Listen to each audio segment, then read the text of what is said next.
Penyakit-penyakit serius bahkan mematikan seperti tumor pada otak atau kanker paru-paru memiliki gejala yang cukup umum terjadi pada penyakit ringan. Sehingga sebagian masyarakat banyak yang menganggap sepele gejala yang mereka alami karena menganggap ini merupakan penyakit ringan biasa. Hal ini menyebabkan tingginya kasus kematian akibat terlambatnya diagnosa terhadap penyakit. Sebagian masyarakat lain justru sebaliknya. Mereka merasa langsung panik ketika mengalami gejala-gejala seperti sakit kepala atau batuk yang berulang karena merasa memiliki penyakit serius. Sehingga mereka mendiagnosa diri sendiri dan panik. Untuk itu dibutuhkan pengetahuan untuk membedakan gejala dari penyakit serius dan penyakit ringan.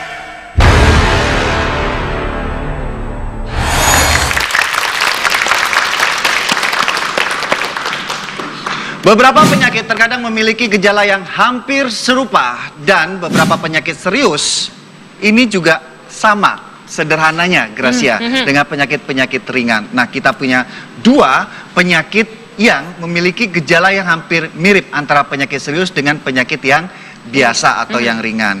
Yang pertama adalah masalah sakit kepala berulang. Pernah dialami, Bu? Ibu semuanya pernah kayaknya ya, Bu. Ini sebenarnya penonton atau pasien ya? Tapi kan pusing itu sebenarnya setiap orang pasti mengalami pusing dong. Nah, sakit kepala yang berulang bisa saja ini adalah sakit kepala biasa atau yang dikenal dengan sakit kepala tension, yaitu sakit kepala yang kencang seperti diikat. Wah, ini biasanya rasa sakit mulai dari pelipis, dahi, kemudian belakang kepala dan leher.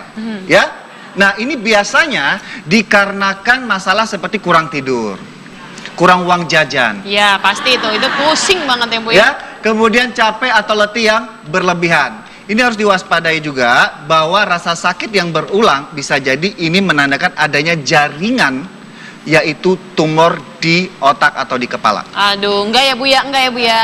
Biasa aja pusingnya ya, Bu ya. Pusing biasa.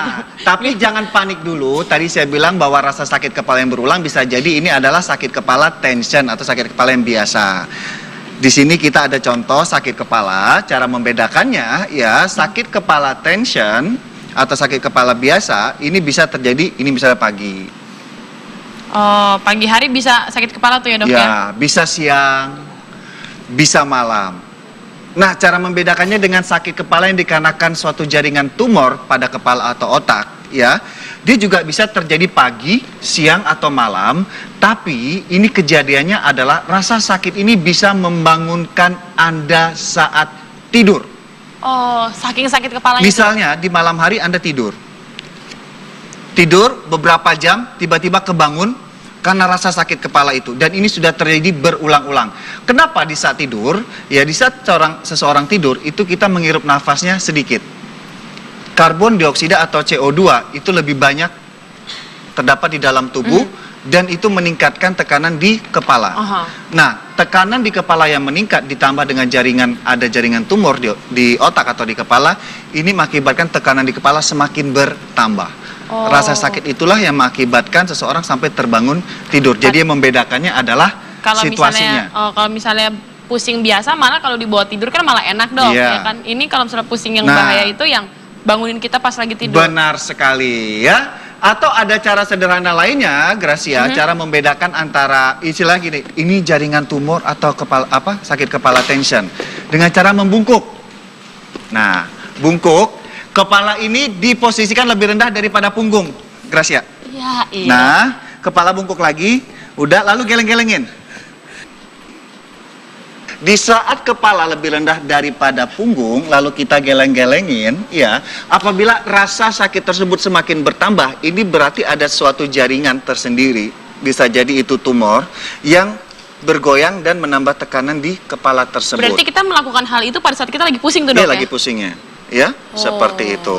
Yang kedua, gejala yang hampir mirip dengan penyakit serius lainnya adalah batuk kronis atau batuk yang nggak sembuh-sembuh dan berulang-ulang. Pernah? Pernah. Ibu semua penyakit pernah kayaknya, Ibu. Nah, kita pindah ke set yang kedua. Di sini, Gracia. Baiklah. Kita di set ini adalah untuk memberitahukan kepada Anda mengenai satu gejala, yaitu batuk yang tidak kunjung sembuh berulang, apakah ini ada indikasi penyakit serius lainnya? Memang terkadang batuk yang berulang dan tidak kunjung sembuh, orang sering mengidentifikasi atau menganggap itu sebagai kanker paru. Oh, jadi nggak sembuh-sembuh tuh ya dok ya? Ya, salah satunya adalah kanker paru. Tapi jangan panik dulu. Bisa jadi batuk yang berulang dan selalu muncul itu dikarenakan salah satu sindrom yang namanya PND. PND. Yaitu post nasal drip.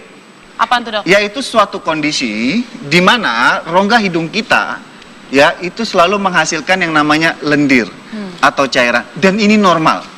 Ya, ini normal karena ini adalah salah satu bentuk tubuh untuk mempertahankan diri.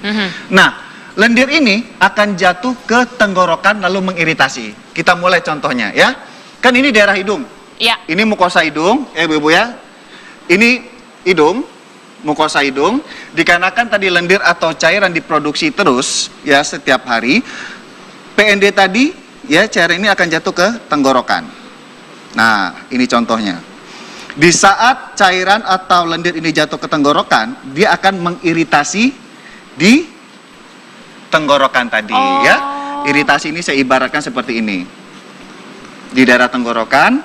Nah, mengapa Anda sering merasakan batuk atau sering bertahak, ya kan? Iya. Gitu, maaf ya, seperti itu. Nah, kondisi ini apabila terjadi terus-menerus, ini merupakan tanda dari PND syndrome atau post nasal drip syndrome, dan 80% seseorang yang batuk terus-menerus itu biasanya PND. Oh. Ya, jadi jangan khawatir dulu. Yang penting adalah minum air hangat kalau saat selalu sering batuk atau bertahak untuk mengurangi iritasi di daerah tersebut. Jadi bukan kanker paru ya dok ya? Kecuali batuk itu terus-menerus berulang ya disertai dengan keluarnya darah yang segar dan banyak dan setiap hari, atau gejala lain yang mengganggu selain hanya lendir tadi, dan ini harus diperiksakan ke dokter. Jadi itu yang membedakan ya dok ya, kalau kanker paru itu disertai dengan darah itu tadi sendiri ya. Nah, setelah ini masih ada 2 gejala lain akan kita bahas, jadi tetap di Dr. Aus Indonesia. Setelah menstruasi selesai, hormon itu akan Nyeri pada payudara bisa saja merupakan tanda dari adanya kanker. Bagaimanakah cara membedakannya dari nyeri biasa? Rasa sakit pada payudara dikatakan normal apabila perjalanannya